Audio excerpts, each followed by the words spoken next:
Welcome to Catch This. My name is Trudy Ray. Earlier this year, on February 7, 2025, Dickson Despommier passed away. Dickson was a formidable parasitologist, gifted storyteller, and one of the original co-hosts of the podcast This Week in Virology. Being a lifelong learner, Dickson developed a keen interest in medical ecology, an interdisciplinary field that investigates how our ever-changing environment impacts human health. In his book, West Nile Story, he describes the 1999 epidemic of West Nile virus in New York City, and he hypothesizes about the sequence of events that led to the appearance of the virus in the United States. In this video, I will summarize West Nile Story as a tribute to Dickson, whom I had the privilege of meeting in person twice. Don't go away.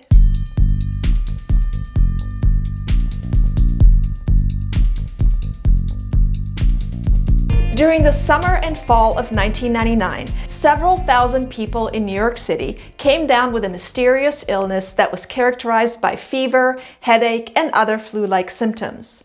A few dozen affected people also developed encephalitis, a condition that ended up being fatal in 7 of these individuals.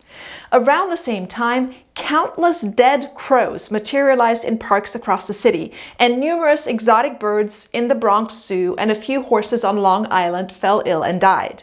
The pathogenic cause was initially thought to be St. Louis encephalitis virus, a member of a group of mosquito-borne viruses that also includes Zika virus, dengue virus, yellow fever virus, and West Nile virus. However, a series of collaborations between scientists at the Bronx Zoo, the University of California at Irvine, and the CDC eventually led to the conclusion that the illnesses and deaths in humans, birds, and horses were actually caused by West Nile virus. In particular, an analysis of the brain tissues of 5 of the deceased patients revealed the presence of a West Nile virus RNA sequence that matched the West Nile virus strain that had caused an epidemic in Israeli goose farms the year before. This was surprising because until then, West Nile virus was geographically limited to the Mediterranean countries, the Middle East, Africa, West Asia, and Australia. Now, where does West Nile virus come from? West Nile virus was originally isolated in 1937 from the blood of a woman with fever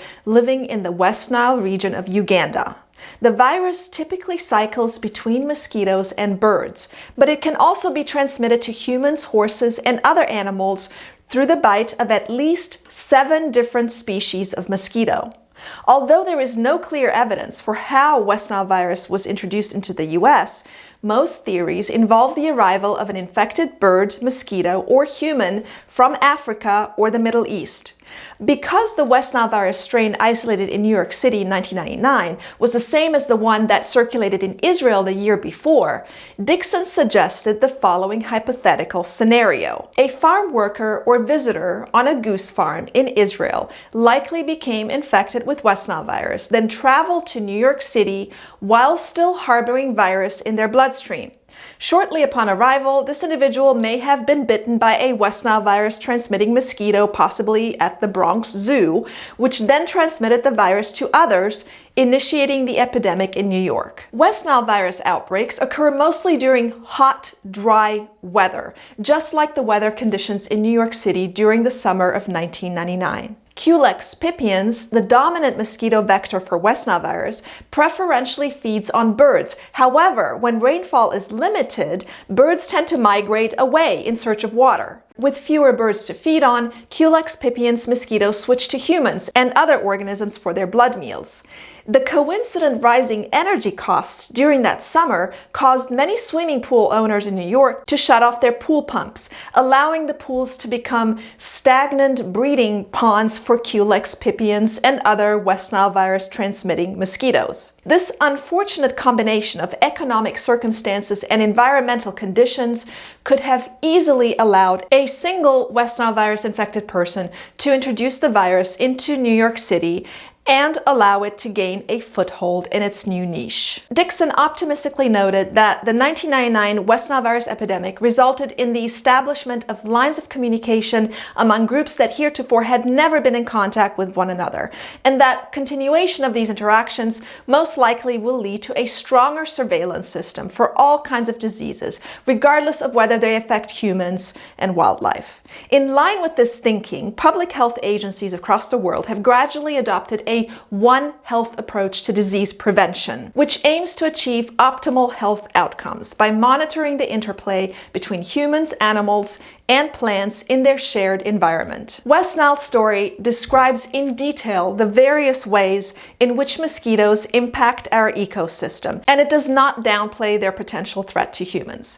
I quote Dickson again, "Throughout our evolution, there has never been a more real and present danger to our extinction than that which emanates from the bite of an infected female mosquito.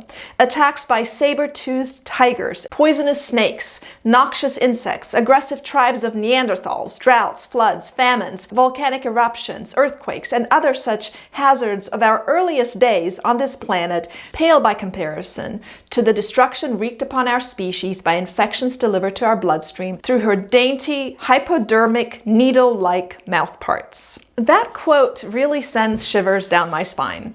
Malaria is a good example of such a destructive infection. It is one of the world's most deadly infectious diseases, and it is caused by a parasite that happens to be transmitted by mosquitoes. West Nile virus is now well established across the US, with more than 50,000 recorded cases since 1999. However, there are still no licensed vaccines that prevent West Nile virus disease in humans.